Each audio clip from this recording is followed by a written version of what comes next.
au démontage de ce salon, on a trouvé un sac poubelle. Par acquis de conscience, on regarde quand même dans le sac. Et en fait, c'est la recette de la journée du client. Donc on l'appelle. Excuse-moi, mais t'aurais pas oublié quelque chose dans ton bureau? Donc elle était quand même super contente qu'on ait retrouvé ses sous.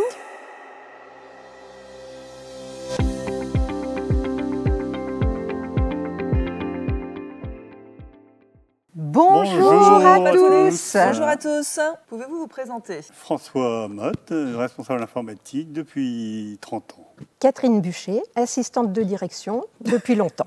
Ça va le dire. Sazik Jacquard, chef de projet, et ici depuis l'ouverture, en fait. Ça fait beaucoup d'années. Ça fait trop d'années. Ça fait beaucoup d'années.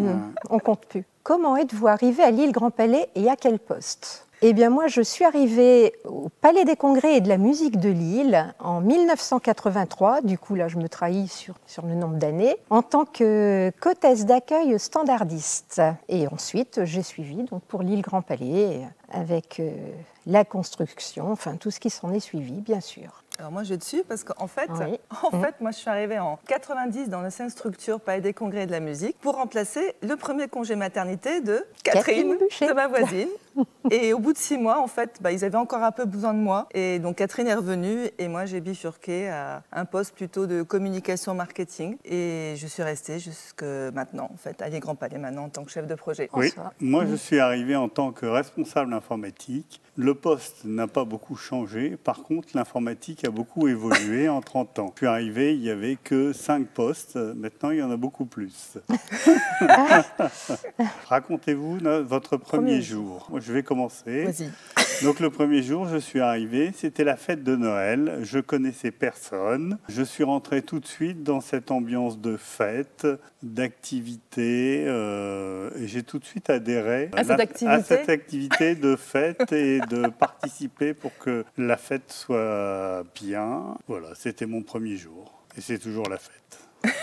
Moi, je te rejoins, François, parce que quand je suis arrivée, je me suis dit, où est-ce que je suis quand même? Parce qu'il y avait une ambiance vraiment très festive. Je me suis dit, c'est l'événementiel. Je ne connaissais pas du tout ce métier. Et en fait, moi, je sortais d'un contrat à l'époque, c'était la Comélie, donc Compagnie du métro de Lille, où je venais de faire le lancement de la première rame. Et mon contrat se terminait un 16 octobre. Et je suis arrivée au Palais des Congrès le 17 pour faire le congrès de la Comélie. Donc, j'ai retrouvé mes collègues, mais sauf que j'étais de l'autre côté. Et ben là, c'était super. Mais ça remonte vraiment à 40 ans. Moi, pour ma part, quand j'ai commencé en octobre 90, de par mes études, comme je parlais plusieurs langues étrangères, notamment j'avais suivi pendant 2 ans des cours de japonais, on m'a mis tout de suite, c'était le congrès des travaux souterrains, en hôtesse d'accueil, donc le jour de l'ouverture de l'événement. On m'a briefé un petit peu avant, donc j'accueillais en fait les étrangers anglais, allemands et japonais, donc j'avais pu baragouiner un petit peu quand même et me débrouiller. Alors j'étais pas bilingue du tout, mais voilà, j'ai quand même réussi à communiquer avec les gens et les accueillir. Et là, c'était mon premier gros stress quand même d'un premier événement accueilli sur le site. Et voilà, donc c'était une belle expérience, mais un premier jour assez stressant quand même. Comment avez-vous vécu la naissance de l'île Grand Palais? C'est quand même un peu, pas un accouchement, mais c'était quand même un beau bébé qui est sorti de terre. Alors, je vais juste commencer effectivement sur... quand j'ai continué en fait en 90, entre 90 et 92, donc le Palais des Congrès de la Musique a fermé ses portes pour rester que Palais de la Musique pour l'Orchestre National de Lille. Donc la nouvelle structure émergeait, les plans étaient lancés dans tout le développement de la Euralille avec le World Trade Center, la gare de Lille-Europe, etc. Et donc est née l'île Grand Palais. Et cette naissance, effectivement, il fallait la préparer. Et pour la préparer, il y a eu beaucoup de réunions avec des architectes et de lancement et de pré-commercialisation en France et à l'étranger. Donc j'ai eu la chance de pouvoir participer à cette naissance du bâtiment et de connaissances vis-à-vis de nos clients étrangers, nos prospects, qui sont aujourd'hui pour certains devenus des clients réguliers. C'est une gestation quand même de 2 ans, entrecoupée de salons, de road trip, de visites, de familiarisation avec des étrangers, de visites de chantier avec nos casques ici pour vendre un bâtiment qui sur photo, qui n'existait pas encore, qui n'était pas sorti de terre. Donc c'était quand même un gros challenge. Et souviens-toi, on était une toute petite équipe. Ouais. Donc chacun faisait, en fait, on était un peu multifonction. Multifonction, oui. On faisait un petit peu... Polyvalent. On était très polyvalent, on était, je sais pas moi... Quand on faisait du secrétariat, de l'administratif, on de faisait la régie, mais c'était... les cartons, les voyages. Tout. Moi, je faisais aussi du commercial, on était... la gestion de planning. La gestion de planning, effectivement. C'était... Moi aussi, je partais sur des salons à l'époque avec Patrick Marneau. C'était une super aventure. C'était une super aventure, ouais. C'est vrai. Il fallait tout inventer. Je me souviens quand il fallait qu'on réfléchisse, ne serait-ce qu'au papier en tête, aux enveloppes et tout ça. Souviens-toi, il y avait une agence. Graphème. J'allais dire, je me souviens plus de son nom, mais on était en réunion, donc on était une petite dizaine. Il nous faisait faire des dessins. Là, on devait dire, si tu étais un animal, tu serais qui? Si tu étais un bâtiment, tu serais quoi? Si tu étais un sport, tu serais quoi? Et donc d'où là est né le premier logo, en fait, avec les petits carrés jaunes, des triangles rouges, les bleus, le logo de l'île Grand Palais. Ça nous a donné des bonnes parties de plaisir quand même. Et on se demandait où est-ce qu'il voulait en venir. Voilà, on a quand même sorti un logo. Voilà, mais c'était hyper intéressant, il fallait tout faire, il faut se remettre un petit peu à l'époque, c'était de A à Z pour tout. Et ça a été le bébé de chacun. Ouais. Alors, donc la naissance, voilà. C'était la naissance. On enfilait nos casques, nos bottes. Et on est parti. Et puis, on allait expliquer aux clients, bah, tiens, là, ce sera un amphithéâtre. Il fallait avoir beaucoup d'imagination. Là, tu pourras prendre ton cocktail. Oui. Deux salles. C'était pas gagné quand même. C'était pas gagné. Ben si. C'était une belle histoire. C'était une belle histoire. Et elle continue. Ouais. L'île Grand Palais, la machine à créer. Waouh. Que vous évoque cette photo? C'était déjà une première belle équipe qui se créait, qui a grossi au fil des années, qui a changé au fil des années. Donc malheureusement, des gens nous ont quittés, d'autres sont venus grossir les rangs. Donc c'est vrai que c'est un peu de nostalgie. Après, c'est vraiment le début du paquebot de croisière, en tout cas, qui allait effectivement lancer ces différentes étapes. Parlez-nous de l'évolution de l'île Grand Palais. Tous les ans, en fait, ça a évolué considérablement. Les premiers clients que nous avons accueillis, qui sont aujourd'hui pour certains encore nos clients réguliers, je pense au Salon des Vins, Pneumologie, donc sont des clients récurrents avec lesquels en fait on a grandi. Et comme on grandit aussi ensemble avec nos prestataires qu'on connaît aussi de longue date. L'évolution du bâtiment aussi, il a changé, il s'est amélioré, il a été modifié. Moi, je vais vous parler de l'évolution de l'informatique. On est parti de 5 ordinateurs. On a connecté le bâtiment au monde par Internet. On a mis les connexions sans fil dans le bâtiment avec le Wi-Fi. Donc ça a été une grosse révolution d'un bâtiment isolé à un bâtiment connecté au monde avec des différentes vidéos partagées entre Paris et d'autres grandes villes qui ont été très impressionnantes au début.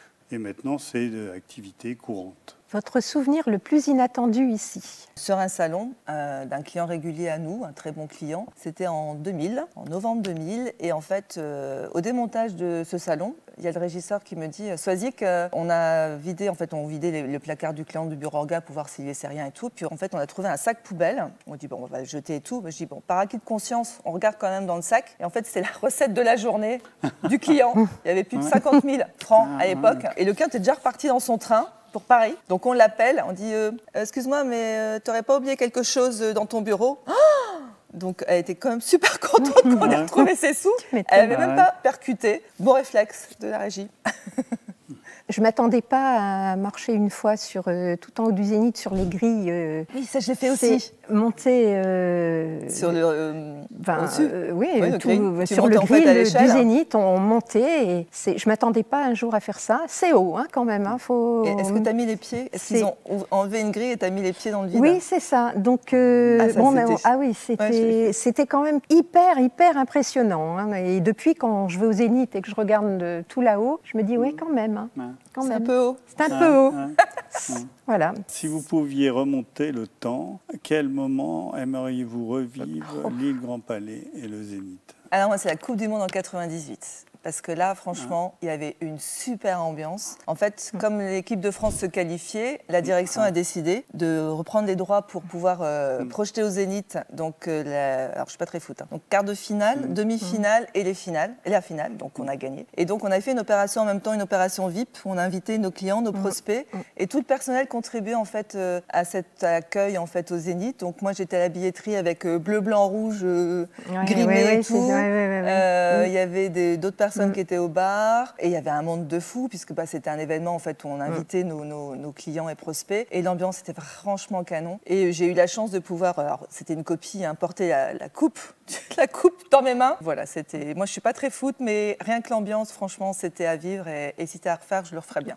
Moi, c'est les sorties annuelles avec tout le personnel. Ça permet d'avoir des contacts avec ses collègues qu'on ne voit pas souvent, de découvrir des gens avec lesquels on travaille sous un autre angle. J'aime beaucoup les sorties qu'on a faites à Bruxelles, à Amsterdam.